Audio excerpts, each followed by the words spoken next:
Well, Heliamphora fever has struck again. I couldn't resist. I found a website that I don't know why I had not found it before, but it's this guy is a breeder and he's got a lot of hybrids and his stuff is actually for sale. Okay, the site is called Jeramiah's Plants, and this guy is heavily into the carnivorous plant industry. That's why I'm surprised I have not run across his website before. This guy holds the record for the largest Venus flytrap. He holds the record for the most expensive hybrid ever sold. I think he started a carnivorous plant society online. Anyway, he's been at it for 15 plus years. He got into it with a Venus flytrap at around age 5, and I've been into plants since about age 5, but I didn't start with carnivorous plants. So anyway, I've been growing carnivorous plants for 15 years and I've never tried Heliamphora. I always thought it was well, first of all, they were almost impossible to find, and they still are very hard to find, but this guy has a large variety of them. So we're going to unbox this and see what I got here. Okay, paper. I don't see a packing slip or anything. But anyway, so here we have this. It's a shrink wrap deal. And it's kind of hard to find where the end is, but I think I found it here.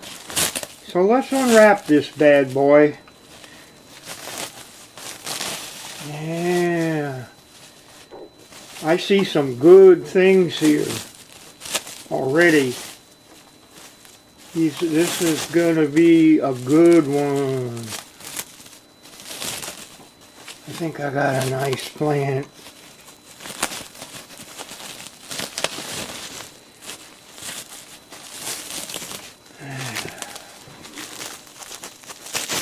A lot to unwrap, but that's okay if that keeps it healthy.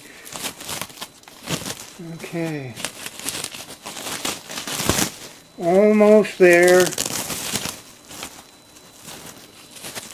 Okay, I see now I got that off.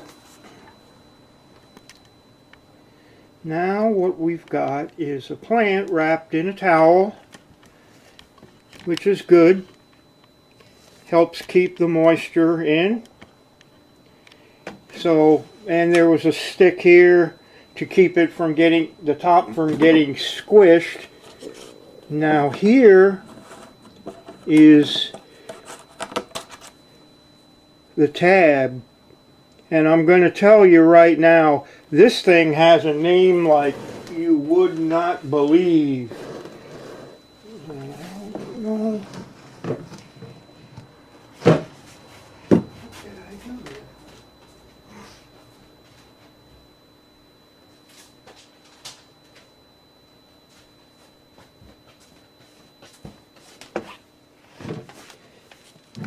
Okay, this is a hybrid.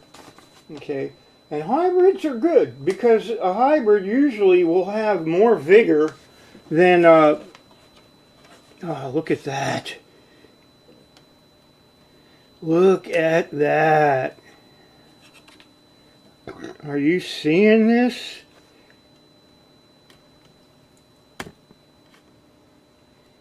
That's what I call a plant. That looks way better than the one I got off of eBay. This guy knows his stuff. So let's see what we got here. So here's the plant. Got big pictures. Got a healthy root. Kind of deep too. It's going to be going in real soon. Let's wrap this up in that so it doesn't dry out. I'm impressed, to say the least. This is a gorgeous plant. And he got it here. This guy is in Colorado. Anyway, I was talking about the fact that it's a hybrid. And let's see if we can zoom in on it a little. What a beauty. Look at that. And those nectar spoons. Holy crap, what a plant. Okay, so real happy with it as far as, you know, the plant itself. So the name, now get ready for this, it's a Heliamphora tatei, but that's not all. It's a Ceroduda, and then the other parent is a Heliamphora folliculata, but it's a Murosipin clone K80CX. Now, I don't know, you know, that's all mouthful. I'm going to have to give it a name, because you can't keep calling it that all the time. But it's a beautiful plant, and I looked it up, got some information on it, and it can get 12 to 18 inches tall over time. It looks like it's growing a new pitcher right here. Gorgeous plant. You know what? The one I ordered that I got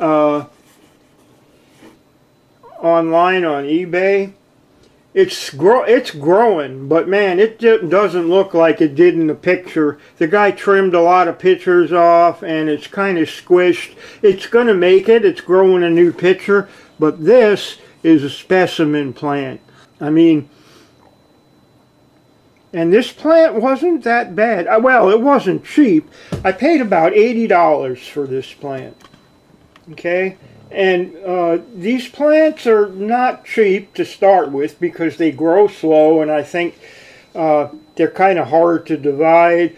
The cheapest I've seen them is there's a really small one that you can pick up for $35-40. But generally, if it's got any size to it at all, it's a Heliamphora minor, I think that one is. But if it's got any size to it at all, or it's a hybrid, you're going to start at like $50 or $80, and you can go up into the hundreds on some of them. So this is definitely worth it, and I am definitely going to buy more from Jeramiah. He knows what he's doing. I understand he's got a greenhouse, so he grows all kinds of carnivorous plants. I mean, but he's the only person I found that has a selection of Heliamphora for sale. Actually, I bought this and then it was sold out. So I don't know how many he's got of each one, but this is a great plant and I can't wait to get it in my terrarium. So anyway, if you want to grow these, you can. They need bright light, and they need cool. I mean, these things grow on what are called tepuis. I think the translation is throne of gods. It looks like something at a Jurassic Park. It's a table. It's a mesa, but it's high altitude. It's like 2 to 10,000 feet, and it's mostly in Venezuela. And even though it's by the equator, it's not warm. It's cloudy. It's misty. It's foggy. It's windy. And it doesn't freeze, but it does get cold. It rains every day. And these plants grow there and only there. And so it's a challenging environment for sure. So anyway, to keep them at home, you want to keep the roots cool. I don't have a problem with cool in Western Washington, except sometimes it gets hot in the summer, and I can air condition a room and make sure that the temperatures, I think temperatures over 95, I think I read, were fatal. if it's long term. So really it like 60 to 70 is great for it. So room temperature, and room temperature for the roots is real important too. Other than that, they're not that hard to grow compared to other carnivorous plants.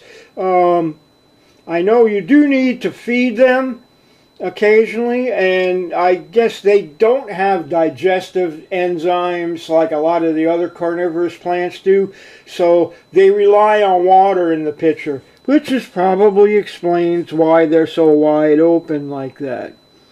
And so this ought to be easy to feed. You can just drop a bug, or, you know, I use fish food like pellets, you know, stuff like that for feeding plants. Keep them away from water that's got a high parts per million. You want basically RO type water, you know, 0 parts per million kind of water. Just like most other carnivorous plants, they're growing in an environment that does not provide nutrients to the plants, which is why they rely on eating bugs.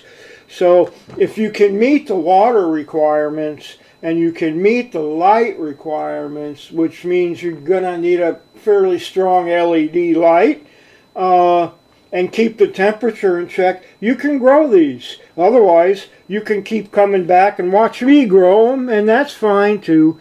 You know, we all have to start somewhere. This is exciting for me because I've been growing pitcher plants for a long time, and I've never grown this species before, and there is a shit ton of them out there. There's people that are really working hard to cross these and make sure they don't, you know, they don't disappear, which is good because, you know, a lot of times you find a species and it becomes almost extinct because people go into the wild and try to collect it, which is bad. So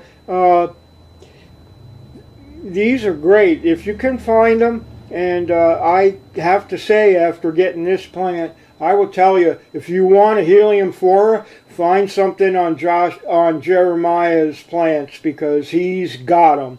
And that's about it for this video. So take good care of yourself. Happy gardening. Don't forget, keep it green. All right. Bye-bye.